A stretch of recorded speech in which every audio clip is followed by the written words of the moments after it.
Mid day meal union वर्करों के एक समूह ने सांसद प्रतिभा सिंह को सौंपा मांग पत्र। आरके हिमाचल न्यूज के लिए विनय महाजन की रिपोर्ट।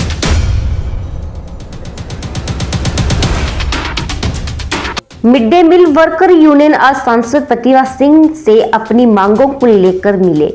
वर्करों ने सांसद से गुहार लगाई कि उनके वेतन को बढ़ाया जाए, दूसरे कर्मचारियों की तरह उन्हें भी छुट्टी का प्रावधान होना चाहिए। इसके अलावा स्कूलों में 2 मिड डे मील वर्करों की तैनाती की जानी चाहिए। मिड डे मील वर्करों का मानदेय 10,500 किया जाए, जो अभी मात्र 3500 रुपए दिए जा रहे हैं। वर्करों को 10 की बजाय 12 महीने का वेतन मिलना चाहिए।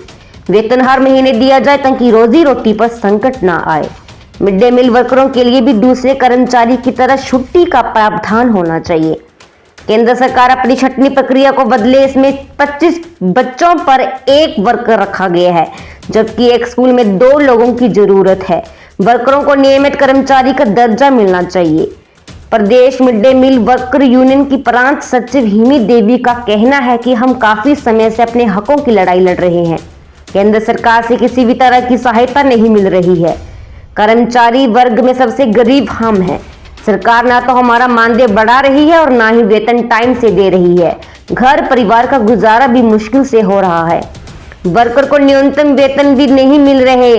सिटू प्रांत सचिव विजेंद्र मेहरा का कहना है कि प्रदेश में आशा वर्कर और मिड डे मील वर्कर की दयनीय स्थिति है।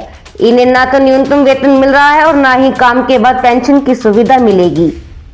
वर्करों की मांगों को लेकर आज सांसद प्रतिभा सिंह को ज्ञापन सौंपा गया है। उन्होंने कहा कि उम्मीद है मिड डे मील वर्कर की आवाज को केंद्र सरकार के कानों तक पहुंचाया जाएगा। वहीं सांसद प्रतिभा सिंह ने कहा कि मिड डे मील वर्कर काफी लंबे समय से अपनी मांगों को लेकर आवाज उठा रहे हैं। उनकी मांगों को केंद्र के समक्ष उठाया जाएगा। जो है हमारे CITU से जो संबंधित फेडरेशन है, जो आंगनवाड़ी की है, मिड डे मील की है, आशा की है, उनकी मांगों को लेकर जो है आज सांसद महोदया से मिले हैं, प्रतिभा सिंह जी से। और ये पूरे देश की कॉल है। आज जगह जगह जो है इस तरीके के ज्ञापन दिए जा रहे हैं सांसदों को। और मुद्दा यही है कि इस देश के निर्माण में एक महत्वपूर्ण भूमिका अदा करने वाले स्कीम वर्कर जो है, आंगनवाड़ी, मिड डे मील और आशा वर्कर, NHM के वर्कर, दूसरी स्कीमों के वर्कर, ये सारे लोग जो हैं आज भी बुरे इनकी स्थिति काफ़ी दयनीय है, काफ़ी पीड़ित हैं ये लोग। 1 करोड़ से ज़्यादा ये लोग काम कर रहे हैं। इसमें ज़्यादातर महिलाएं हैं और नारी उत्थान और महिला सशक्तिकरण के जो नारे हैं वो अपने आप में इसकी पोल खुल रही है। 3500 रुपये वेतन दिया जाता है मिड डे मील को, आंगनबाड़ी को 4700 और 9000 है, आशा को भी 4700 है। तो कुल मिलाकर ये पूरी स्थिति को बयान कर रहा है। हिमाचल जैसे राज्य में जहाँ 10,500 न्यूनतम वेतन है वो भी नहीं मिल पा रहा है, ना आंगनबाड़ी को मिल रहा है, ना आशा को मिल रहा है, ना मिड डे मील को मिल रहा है। पूरे देश की भी यही स्थिति है। तो और हम ये कहना चाहते हैं कि ये स्कीम वर्कर जो है पूरी ज़िंदगी भर काम करते हैं। इसके काम करने के एवज़ में ना तो इनका नियमितीकरण होता है, रेगुलराइजेशन नहीं होता है, ना ग्रेच्युटी मिलती है, ना प्रोविडेंट फंड का सुविधा होती है, ना छुट्टियों की सुविधा होती है। अभी माननीय उच्चतम न्यायालय ने एक निर्णय दिया है ताज़ा ग्रेच्युटी के संदर्भ में, लेकिन वो ग्रेच्युटी का जो निर्णय है वो भी लागू नहीं हो रहा है किसी के लिए भी। तो कुल मिलाकर एक शोषण चल रहा है और ये लोग लगातार मांग कर रहे हैं। मिड डे मील की स्थिति तो ये है कि 12 महीने का वेतन भी नहीं मिलता है। हमारी ही यूनियन हिमाचल हाई कोर्ट में गई थी, हमने एक मुकदमा किया था, तो उसमें जो है निर्णय दिया माननीय उच्च न्यायालय ने कि संविधान के अनुच्छेद 14 के अनुसार जो समानता का अधिकार है उसके अनुसार 12 महीने का वेतन मिलना चाहिए। लेकिन 12 महीने का वेतन जिससे पहले लागू होता, सरकार इसकी अपील में चली गई। सबसे कम वेतन जिसको मिल रहा है उसके खिलाफ ही सरकार अपील में चली गई और आज वो मुकदमा डबल बेंच के पास है। और बहुत सारे राज्य ऐसे हैं जहां बहुत अच्छी सुविधाएं मिल रही है।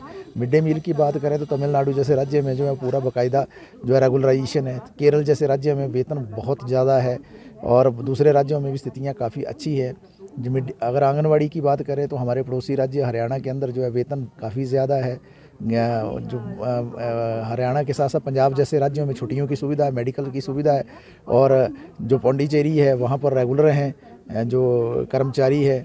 और महाराष्ट्र जैसी जगह में ग्रेच्युटी की सुविधा ऑलरेडी पहले से लागू है। तो ये जो सारी मांगें हैं कि इन सबको जो है जो सरकारी कर्मचारी को सुविधाएं मिलनी चाहिए वो सुविधाएं मिलनी चाहिए, लेकिन वो हो नहीं रहा है। उल्टा क्या हो रहा है कि जैसे बच्चों की संख्या गिर रही है तो मिड डे मील की तो छंटनी हो जाती है, 25 बच्चे से नीचे होना। हिमाचल टोपोग्राफिकली और ज्योग्राफिकली काफ़ी बैकवर्ड स्टेट है, मतलब काफ़ी हिली एरिया है ये। और इस हिली एरिया में मुमकिन नहीं होता हर स्कूल के अंदर 25 बच्चे, तो क्यों छटनी हो जब जो है 25 बच्चे कम होने पर जो टीचर भी रहता है, कर्मचारी भी रहता है। ये कुछ काफ़ी लंबे अरसे से निलंबित है। इन्होंने पिछले सांसद से भी अपील की पर उसके ऊपर ज़्यादा गौर नहीं किया गया। तो ये उम्मीद करते हैं बीइंग मेंबर ऑफ पार्लियामेंट कि आप इसको विधानसभा में, कुछ इनका इशू है कि भाई हमारे को पक्का किया जाए, वो मिड डे वर्कर है, आशा वर्कर्स है, इन सभी के विषयों को केंद्र सरकार से उठाने की मांग इन्होंने की है। और जैसा और स्टेट्स में भी लागू है तो हिमाचल क्यों ना उसमें शामिल किया जाए, कुछ इस तरीके की बात भी इन्होंने की है। तो मैंने इनसे यही आग्रह किया कि आप विद डॉक्यूमेंट्स, विद पेपर्स अगर मुझे वो कागज देंगे तो हम रिटन तौर पे भी संबंधित मंत्री केंद्र सरकार के, उनसे भी बात करूंगी। और जहां तक विधानसभा में उठाने की बात है उसके बारे में भी मैं अवश्य चर्चा करूंगी। Not concerned with the state, this is concerned with the centre. ये सेंटर की स्कीम्स है तो सेंटर से ही उठाना पड़ेगा ना। अब यहाँ हम बोल देंगे जी हम कर देंगे, वो तो सेंटर गवर्नमेंट ही इस बात को कर पाएगी। तो मैंने इनको कहा है कि आप मुझे डॉक्यूमेंट्स लिख के दें, प्रॉपर फाइल बना के दें, ताकि मैं वहाँ पर उसको कंसर्न्ड मिनिस्टर से भी उठा सकूं और अगर जरूरत पड़ी तो पार्लियामेंट में भी इस आवाज़ को उठाऊंगी।